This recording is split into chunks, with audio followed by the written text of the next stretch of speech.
The New American Weekly presents Front Page Drama.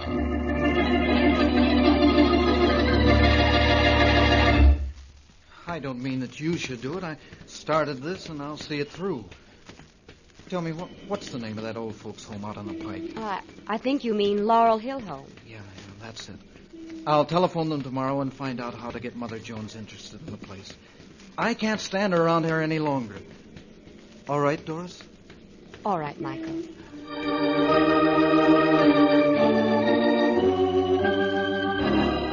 If the time comes when you must care for your mother or dad, it'll be well for you to remember this story of Doris and Michael Robson, and of Doris's aging parent, Mother Jones. Listen as Front Page Drama brings you an unusual story from the files of the American Weekly, the great magazine that's distributed with a leading Sunday newspaper on sale in this city.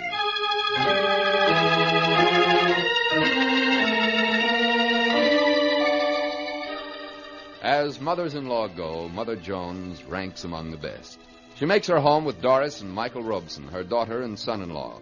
Michael is the first to admit that she's a sweet old thing, very frail, but a terrific talker. And lately she's been telling long, fanciful tales which irritate him more than a little. And that was the subject of his conversation with his wife one evening after Mother Jones had retired to her room. More coffee, dear? Just a spot, thank you. You seem awfully tired out tonight, Michael. Well, and that verbal barrage from your mother at dinner didn't help me any, Doris. Michael, how can you talk like that? Well, after all, you and I are going to be old someday, and we'll want someone to love and take care of us. I know, darling, I know, but, well, as I've said before, perhaps by renting her room and cutting a few corners, we could place Mother into an old folks' home and have our home to ourselves. No, I just can't do it, Michael. Mother thinks she's so welcome here. And she's a tremendous help to me. And company when you're away on business.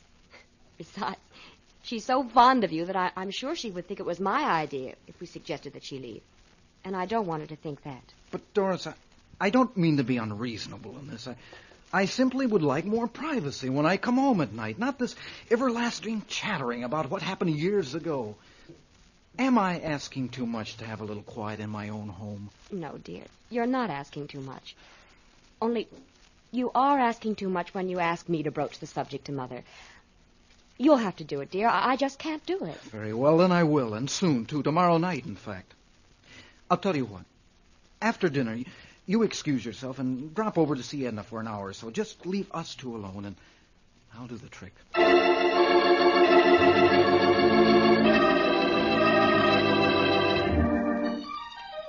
Michael, I must say I feel very good to think you want to have a talk with me. Doris told me today I simply must not chatter so much when you come home tired in the evening. So it makes me feel pretty good to have you really want to visit with me. Well, yes, there's something I must explain to you, Mother Jones. Now, Michael, you needn't apologize for your language when you barked your shins in the dark last night. I'm sorry about that chair I left out in the hall. If that's what you mean, I plumb forgot about it. So I'm to blame. I think nothing of it, Mother Jones, but, well, that's not what I want. I learned long ago from my own dear husband that the best of men swear sometimes. I remember, as if it was yesterday, the time the icebox lid fell on his head. We had the old-fashioned kind, you know, not a refrigerator. And I was just a silly bride, so I locked myself in my room and shed tears. When, after all, you couldn't blame him a bit. No, Mother Jones, I'm sure I don't blame your husband for swearing quite a lot during his life. You and Andrew are two of a kind. You'd get along fine. Michael, I like to think of heaven as a place where there'll be many happy reunions, and people who never met on earth will be good friends, like you and Andrew. If I get there. I might not make the grade. Oh, yes, you will, Michael. Well, maybe. Doris will put a good word in for me, I guess. But, Mother Jones, We've been making some plans. You'll need no recommendation from Doris, good girl though she is, on account of what it says in the good book. I'm afraid I don't recall. That's why I think they're already polishing up the brightest star for your crown of glory. Yeah, well, that'll be just great, me wearing a crown. Now, if you'll just let me tell you what Doris and I decided... In just a little minute, please, Michael. I only want to say there's one thing we can't any of us escape when we pass to a better life, and that's having our records looked up. Yeah. That's where a lot of people who thought they were some pumpkins here on earth are going to get a jolt. But now it may seem pretty bold of me to say this, Michael, but when you're old, like me, the wall between you and the next world gets thin, more like a veil. That's how I know not much will be said to you, Michael, about not being in church of late. Oh. But out playing golf on Sundays. Oh, it might be mentioned in passing. But what's going to count, Michael, is your taking an old woman into your home. A lonely old woman who, after living in her own house all her days, couldn't have borne it to be in some old folks' home. But, Mother Jones, I've often felt you'd find it a great deal pleasanter I know how you've often felt, Michael. You think I don't. But I do. I know you can't help getting tired of having your mother-in-law around all the time and wishing she was in Timbuktu. But I guess you know it can't be too much longer. So you've kept your temper. Well, That's why I know sure as you're born, someday the Lord is going to look you straight in the eye and say, "Why, come in, Michael Robeson. You come right in and make yourself at home." I've been wanting to tell you for a long time, though I didn't mean for you to get all red in the face like that, Michael, I must say. Now, I promise to keep still. I won't talk any more. I'll listen. Now, what was it you wanted to tell me, Michael?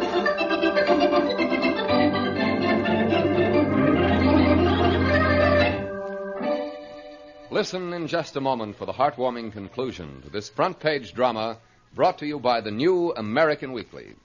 According to an exclusive article in the coming issue of the great New American Weekly, the small child's world must contain his mother.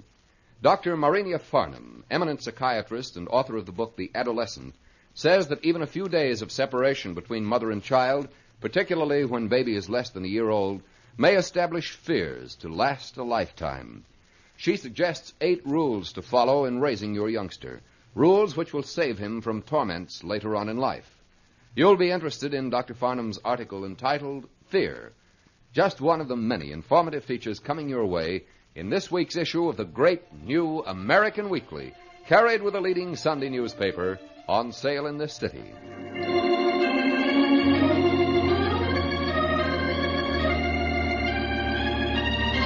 And now back to our front-page drama. Determined that his sweet old mother-in-law should move out of his home into a home for old folks, Michael Robeson's interview with her didn't get very far from his point of view. In fact, her question, "Now, what was it you wanted to tell me, Michael?"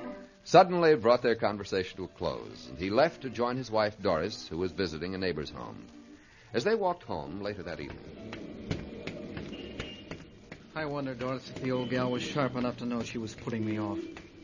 Maybe not, but even though she was, my mind is made up and now, but just how am I going to tell her?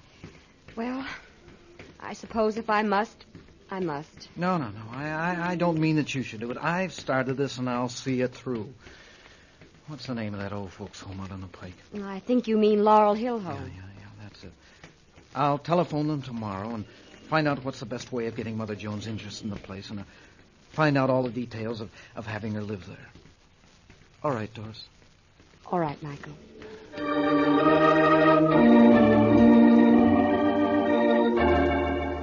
One of the preliminary steps to having old Mother Jones entered in the Laurel Hill Home for the Aged was a physical examination, to which she submitted happily. The examination was made by the Robesons' family physician, and Mother Jones was unaware that it was for other than the usual reasons. Michael dropped in old Dr. Ware's office to learn the result. Sorry you had to wait so long, Michael. Seems the world's ills will never come to an end. Oh, that's all right, Dr. Ware. I was just out for an evening walk, and I thought I'd find out how Mother Jones' examination came out. I see. Well, Michael, Mother Jones is all right. Now, I'm almost as old as she is, but I'll wager she'll outlive me and lots of others, all right. Remember her as a girl. Pretty? Never was such a beauty as Nellie Jones.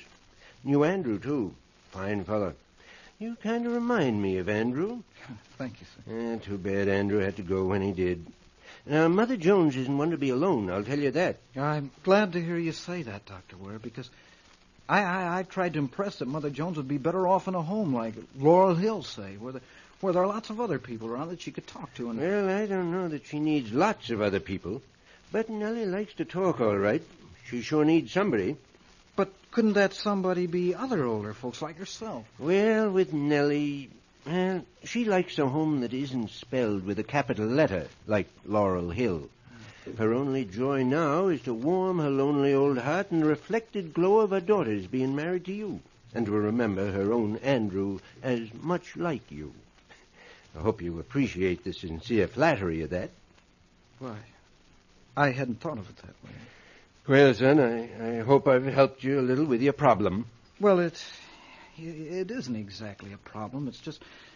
Well, I thought perhaps Mother Jones might be happy. You're right, Michael. It isn't a problem exactly. After all, Mother Jones is a member of the human family along with you and me. We got to forgive her faults and expect her to do the same. As I always say, there's all different kinds of old folks.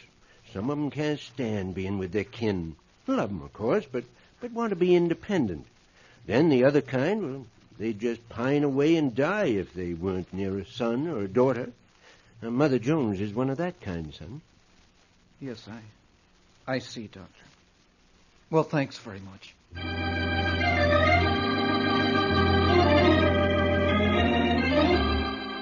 That evening, as Michael and Doris and Mother Jones were having coffee after dinner, the subject of conversation turned to Mother Jones' recent physical examination. Wonder why John Ware doesn't phone me about that medical examination I took first of the week. Oh, I almost forgot to tell you, Mother Jones. I dropped in at Dr. Ware's office on the way home. Well, I was walking by, so I happened to stop.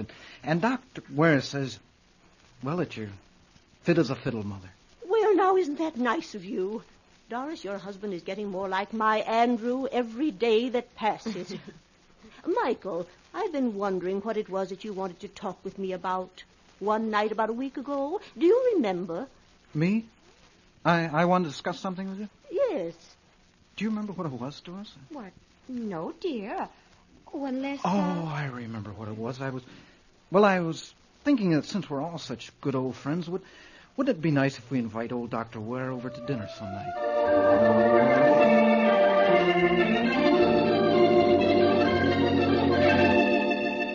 And so ended the story of Michael and Doris Robeson and of Mother Jones. A heartwarming story and a true story, for this has been another front-page drama from the files of the American Weekly. Naturally, real names have not been used. The colossal vanity of Argentina's co-dictator, Eva Perón, will not be soon forgotten by the world. For according to an article in the coming issue of the great new American Weekly, Eva, wife of Argentina's dictator-president, has designed her Palace of Death, a transparent tomb like Lenin's in Moscow, where after death she plans to play a star's part for posterity. Ray Josephs, author of Argentine Diary and other books on Latin America, has written a fascinating account of how Eva Perón planned her Palace of Death. Be sure to read this and other timely features in the coming issue of the great new American Weekly, carried with the leading Sunday newspaper on sale in this city.